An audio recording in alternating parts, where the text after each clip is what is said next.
Pride and arrogance are like the two sides of the coin. It is a beautiful thing to be proud of yourself. It is a beautiful thing to celebrate who you are. This phenomenon only becomes a problem when one starts looking down on other people. I believe that the Roman philosopher by the name of Saint Augustine was thinking exactly of what I have just said when he stated that, and I open quotes, "It was pride that changed men into devils. It is humility that changes a man to an angel." I close quotes. Sanibonani balingani mabhungu na matshitshi. Igama lami nguSpooky N isiZulu. Siyaqhubeka nombhalo wobuciko obizwa ngokuthiwa uju lwezinkondlo. Siqhubeka nenkondlo ogama layo lithi ugqozi. Umugqa we-18 ufundeka ngalolu hlobo: ngingaphandle kwamasango kaDukuza. Ukukhumbuzana nje, umugqa we-18 ongenhla ubungenalo uphawu lokuloba ekugcineni. Ubufundeka ngalolu hlobo: ngalala ngaphupha ngenye imini ngingaphandle kwamasango kaDukuza. Le mbongi lena isebenzise ubuchule. Ngiyaqala ngqa empilweni yami ukubona ukuthi injambamenti iyenzeka naphakathi kwamabinza. Ebengikwazi ukuthi injambamenti yenzeka emigqeni emibili noma emithathu esebinzeni elilodwa. Kodwa-ke manje ngo-B.W. Vilakazi ngiyabona ukuthi kuyenzeka ukuthi injambamenti iphinde isetshenziswe phakathi kwamabinza amabili njengoba kwenzekile kule nkondlo phakathi kwebinza lesithathu nebinza lesine. Ukukhumbuzana nje besithena umugqa we-18 yiwona mugqa ogqamisa indikimba yephupho. Yiwona mugqa ositshela ukuthi le nkondlo inawo umqondo ocashile. Njengoba siwubona-ke lo mugqa ukuthi ukapakela emgqeni ongezansi, sesiyabona-ke manje ukuthi imbongi ikhethelela gama elithi ngingaphandle kwamasango, ukukhombisa ukuthi imbongi iphupha isikhishiwe.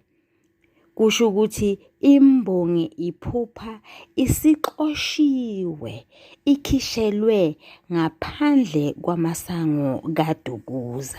Sonke siyazi ukuthi kungani, ukuthi imbongi ibisikhohliwe ukubonga ngenkathi yamukelwa esigodlweni senkosi noma sengonyama uShaka. Umugqa wama-20 ngamfuna uMkabayi ngangambona. Imbongi ikhethela amagama ewasebenzise kulo mugqa womathathu ukugqamisa umuzwa wokuzisola. Phela ukube ibikade ingaphakathi kwamasango kaDukuza, nakanjani ibizombona uMkabayi. Kodwa-ke manje isiyamfuna, ayisakwazi ukumbona yingoba isingaphandle isivalelekile. Yingakho nje ikhethele amagama ukuze isazise ukuthi uma ngabe usuphuciwe okuthile ubese uyakhumbula, ukhumbule emuva. Umugqa wama-21.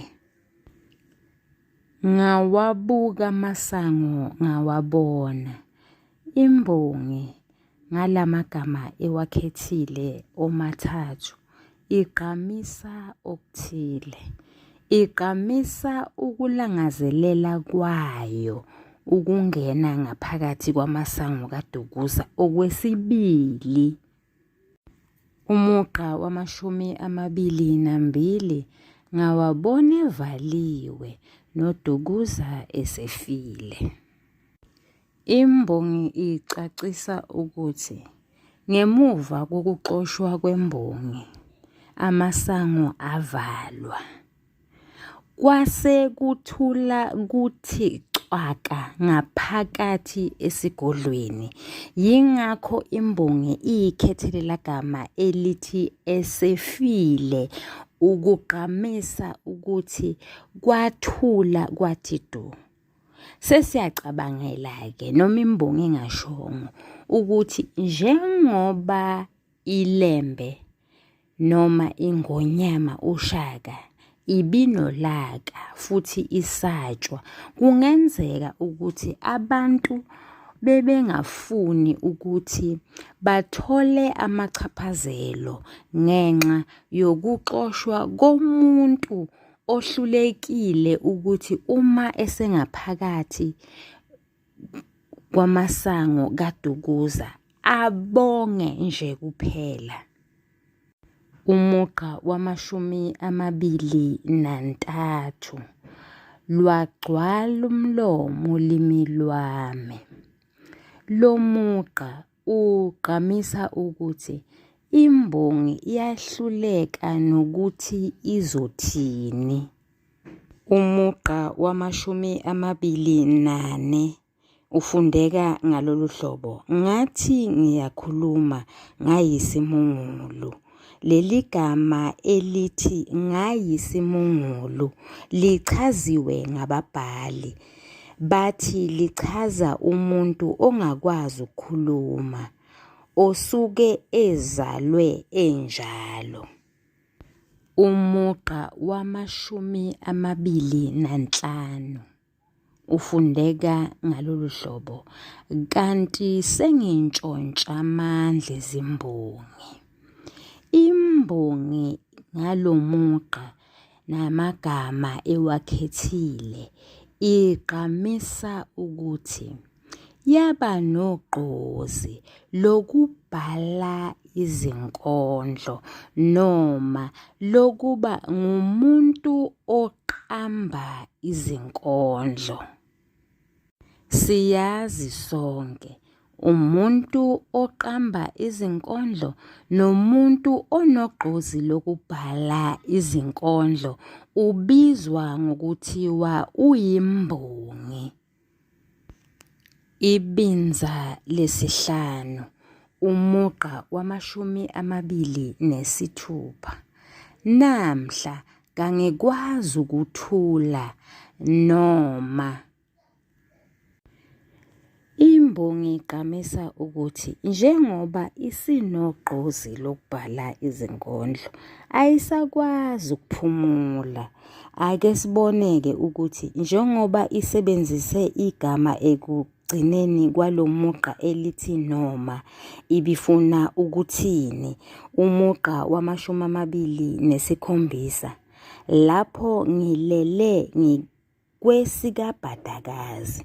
Sesiyabona-ke manje ngeso lengqondo ukuthi imbongi ayikwazi ukuphumula noma ilele noma kuphakathi kwamabili, ayikwazi ukuphumula ngenxa yokuthi isinogqozi lokubhala izinkondlo ngoba isinesiphiwo sobumbongi.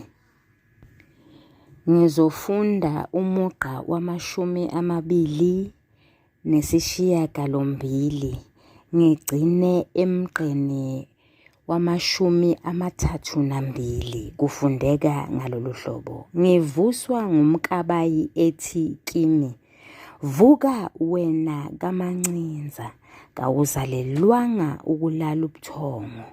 Vuka ubonge indaba yemikhonto. Nanku umthwalo engakwethwesa wona." Lapha imbongi isitshela ukuthi ephusheni layo iphupha ibona umkabayi eyinyakazisa eyivusa ukuthi njengoba isiphiwe ikhono lobumbongi, kungani lele mayivuke iqhubeke nokuqamba izinkondlo. Emgqeni wama-29 kusetshenziswe igama elithi kaMancinza. Siyazi makusetshenziswe leli gama kusuke kukhulunywa ngobhambatha kaMancinza. Kodwa-ke kungani leli gama elithi kaMancinza lihlanganiswe kanye nelembongi? Yingoba imbongi yazalwa ngo-1907. Ngalowo nyaka lowo inkosi yakwaZondi uBhambatha kaMancinza wayelwa namaBhunu, kubanjenwe ngezihluthu, kubangwa intela yekhanda. Ngalowo nyaka ka-1907 wasezalwa-ke uB.W. Vilakazi.